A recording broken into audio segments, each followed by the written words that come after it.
श्रीमती प्रियंका गांधी वाड़ा।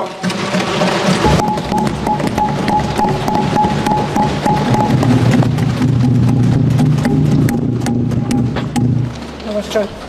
माननीय अध्यक्ष महोदय जी, आज आपने मुझे इस सभा में बोलने का मौका दिया, इसके लिए मैं आपकी बहुत बहुत आभारी हूँ। सबसे पहले जो सुरक्षाकर्मी, जो जवान अफसर 13 दिसंबर को संसद की सुरक्षा के लिए शहीद हुए, उनके प्रति मैं श्रद्धांजलि व्यक्त करना चाहती हूँ। महोदय, हजारों साल पुरानी हमारी देश की धर्म की एक पुरानी परंपरा रही है। ये परंपरा संवाद, चर्चा की रही है। एक गौरवशाली परंपरा है जो दर्शन ग्रंथों में, वेदों में, उपनिषदों में दिखती है। वाद विवाद और संवाद की हमारी पुरानी संस्कृति है। अलग अलग धर्मों में भी, इस्लाम में, सूफियों में, बौद्ध धर्म में, जैन धर्म में, सिख धर्म में भी ये वाद संवाद, ये चर्चा बहस, इसकी संस्कृति रही है। इसी परंपरा से उभरा हमारा स्वतंत्रता संग्राम। हमारा स्वतंत्रता संग्राम विश्व में एक अनोखा संग्राम था, एक अनोखी लड़ाई थी जो अहिंसा और सत्य पर आधारित थी। ये वाद संवाद की जो परंपरा है, इसको इस संग्राम ने आगे कैसे बढ़ाया? क्योंकि ये जो संग्राम था, ये जो लड़ाई थी हमारी आज़ादी के लिए, एक बेहद लोकतांत्रिक लड़ाई थी। इसमें देश के किसान, देश के जवान, देश के मजदूर, देश के अधिवक्ता, देश के बुद्धिजीवी, चाहे किसी भी जाति के हो, चाहे किसी भी धर्म के हों, चाहे किसी भी भाषा को बोलते हों, सब इस स्वतंत्रता संग्राम में शामिल हुए। सब ने हमारे देश की आज़ादी की लड़ाई लड़ी।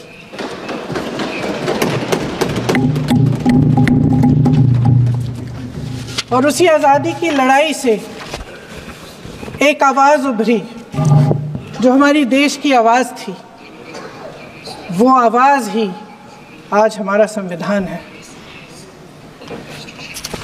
साहस की आवाज़ थी, हमारी आज़ादी की आवाज़ थी, और उसी की गूंज ने हमारे संविधान को लिखा और बनाया। ये सिर्फ एक दस्तावेज नहीं है। बाबा साहेब अम्बेडकर, मौलाना आज़ाद जी, राजगोपालाचारी जी और जवाहरलाल नेहरू जी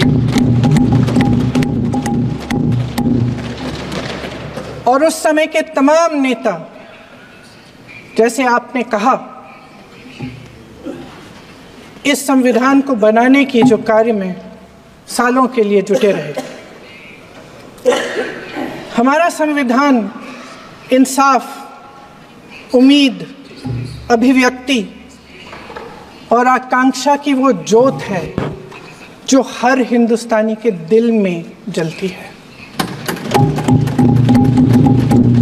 अध्यक्ष महोदय, इस ज्योत ने हर एक भारतीय को ये पहचानने की शक्ति दी कि उसे न्याय मिलने का अधिकार है, कि उसमें अपने अधिकारों के लिए आवाज़ उठाने की क्षमता है, कि जब वो आवाज़ उठाएगा तो सत्ता को उसके सामने झुकना पड़ेगा। इस संविधान ने हर एक देशवासी को ये अधिकार दिया कि वो सरकार बना भी सकता है और सरकार बदल भी सकता है। ये ज्योत जो हर हिंदुस्तानी के दिल में जलती है, उसने हर हिंदुस्तानी को ये विश्वास दिया कि देश की संपत्ति में, देश की दौलत में, संसाधनों में उसका भी हिस्सा है, कि उसे एक सुरक्षित भविष्य की उम्मीद का अधिकार है, कि देश बनाने में भी उसकी भागीदारी है। उम्मीद और आशा की ये जोत मैंने देश के कोने कोने में खुद देखी है। उन्नाव में मैं एक रेप पीड़िता के घर गई, उसे जलाकर मार डाला था। वो शायद 20-21 साल की होगी। हम सब के बच्चे हैं। हम सोच सकते हैं कि अगर हमारी बेटी के साथ बार बार बलात्कार हुआ और फिर जब वो अपनी लड़ाई लड़ने के लिए गई तो उसको जलाकर मार डाला गया होता तो हम पर क्या बीतती। मैं उस बच्ची के पिता से मिली। उसके खेत जलाए गए थे, उसके भाइयों को पीटा गया था, उसके पिता को बाहर से घर के बाहर घसीट कर मारा गया था। उस पिता ने मुझे बताया कि बेटी, मुझे न्याय चाहिए। मेरी बेटी अपने एफआईआर को दर्ज करने के लिए जब ज़िले में गई तो उसको मना किया गया। अगले ज़िले में जाना पड़ा उसे। वो रोज़ सुबह 6 बजे उठकर तैयार होकर अकेली अपने मुकदमे को लड़ने के लिए अगले ज़िले में ट्रेन से जाती थी। उसके पिता ने मुझे कहा कि मैंने उससे कहा, बेटी अकेले मत जाओ, छोड़ दो ये लड़ाई। लेकिन उसकी बेटी ने उसको जवाब दिया कि नहीं पिताजी, मैं अकेली जाऊंगी, मैं लड़ूंगी, ये मेरी लड़ाई है, मैं इसको लड़ूंगी। ये लड़ने की क्षमता, ये हिम्मत उस लड़की को और करोड़ों भारत की नारियों को हमारे संविधान ने दी। आगरा में मैं अरुण वाल्मीकि के घर गई। अरुण वाल्मीकि पुलिस स्टेशन में काम करता था, सफाई का काम करता था। आप सोच सकते हैं हमारी तरह उसका भी परिवार था। नई नई शादी हुई थी, 2-3 महीनों का बच्चा था। पुलिस स्टेशन में चोरी हो गई। चोरी का इल्ज़ाम उस पर लगाया गया। उसके पूरे परिवार को उठाकर पुलिस स्टेशन में ले गए। आप हंस रहे हैं, लेकिन ये गंभीर बात है। गंभीर बात। शर्म करो, शर्म। अरुण वाल्मीकि को पीट पीट के मार डाला, उसकी बीवी को पीटा, उसके पिता के नाखून निकाले, उसके पूरे परिवार को पीटा गया।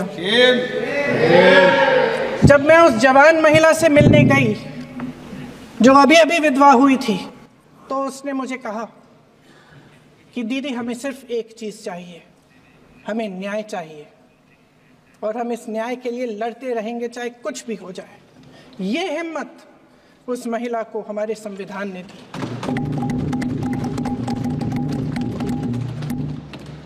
संभल के कुछ लोग आए थे हमसे मिलने जो मृतकों के परिवार के सदस्य थे।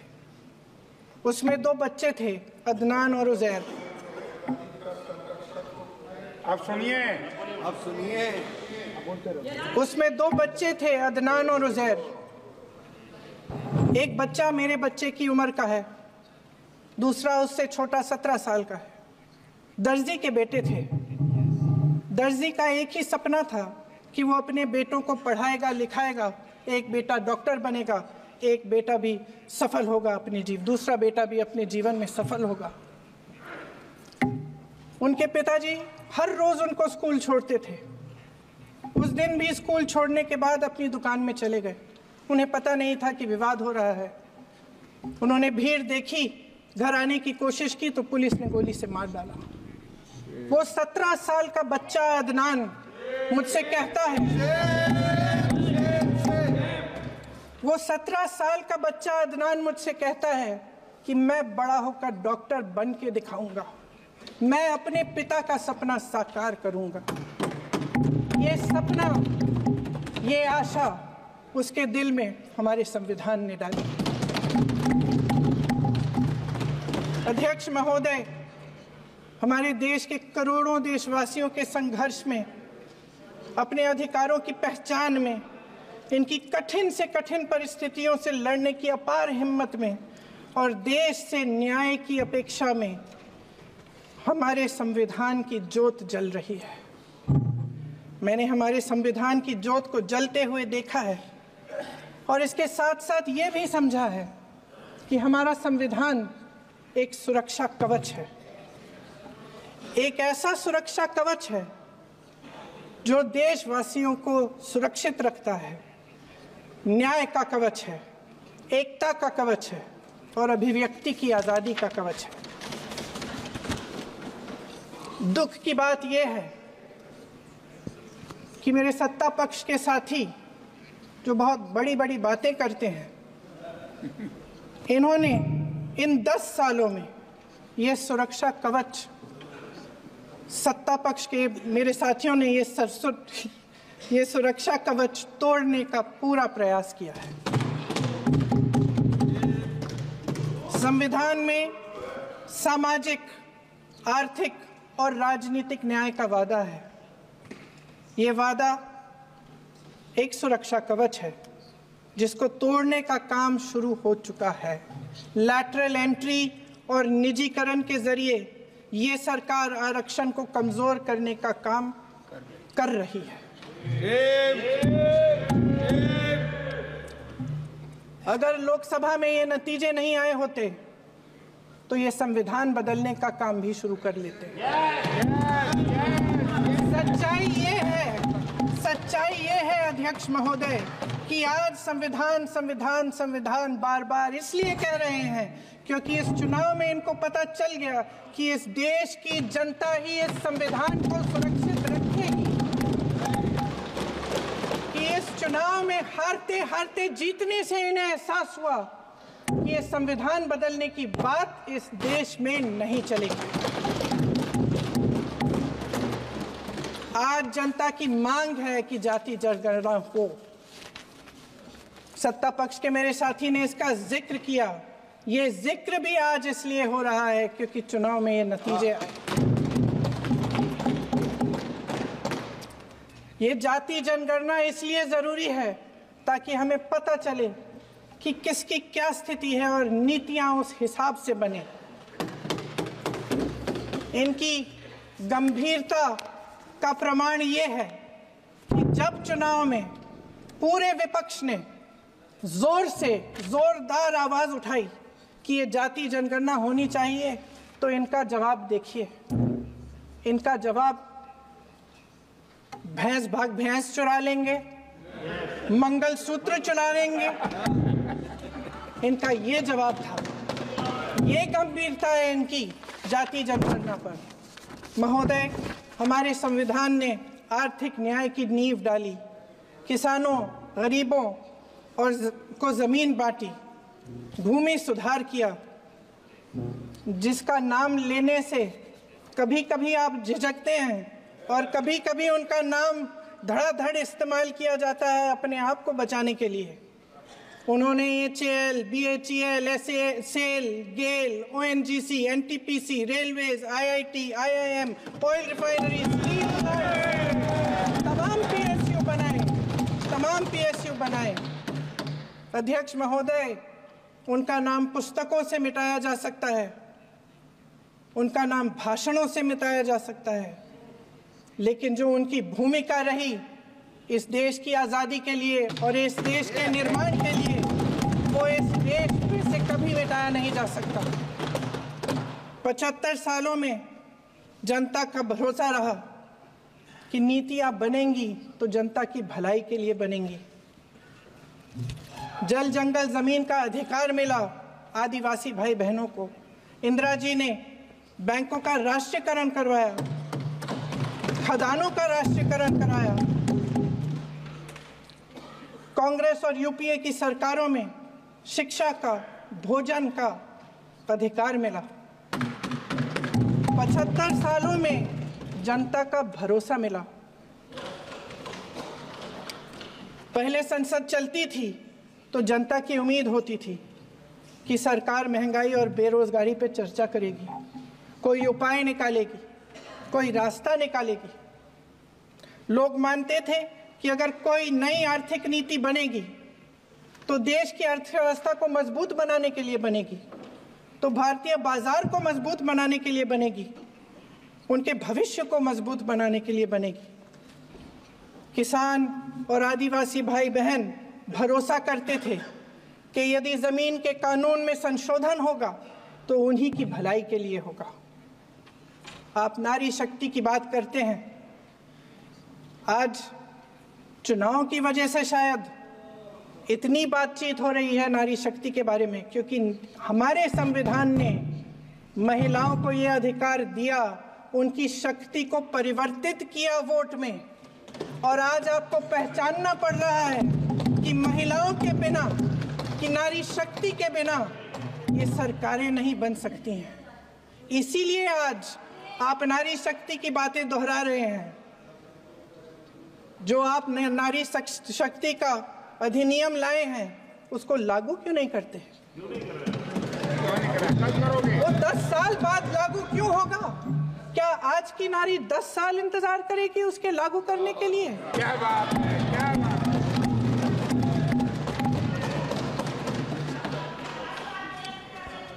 आज संसद में बैठे हुए सत्ता पक्ष के मेरे साथी ज्यादा से ज्यादा अतीत की बातें करते हैं। 1921 में क्या हुआ, कब हुआ, नेहरू जी ने क्या किया। अरे वर्तमान की बात करिए, देश को बताइए आप क्या कर रहे हैं, आपकी जिम्मेदारी क्या है? कि सारी जिम्मेदारी जवाहरलाल नेहरू की है। अध्यक्ष महोदय जी, ये सरकार आर्थिक न्याय का सुरक्षा कवच तोड़ रही है। आज संसद में बैठी ये सरकार बेरोजगारी और महंगाई से जूझ रही हमारी जनता को क्या राहत दे रही है? कृषि के कानून भी बड़े बड़े उद्योगपतियों के लिए बन रहे हैं। सही एमएसपी को छोड़िए, डीएपी तक नहीं मिल रहा है।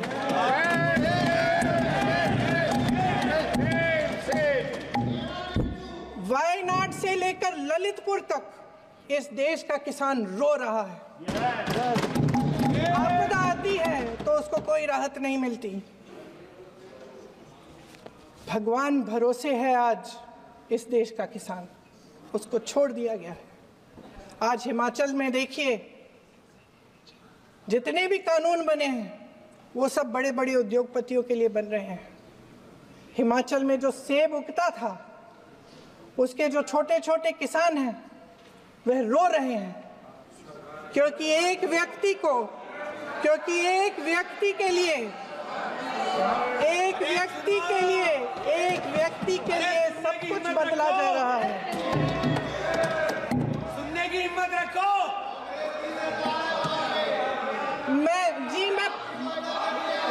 अध्यक्ष महोदय जी, अध्यक्ष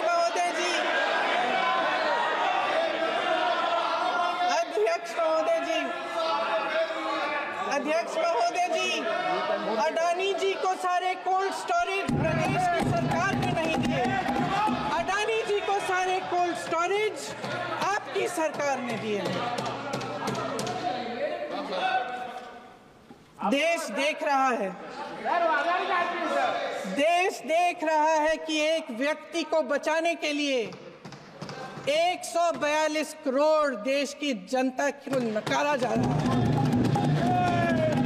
सारे बिजनेस, सारे संसाधन, सारी दौलत, सारे मौके एक ही व्यक्ति को सौंपे जा रहे हैं।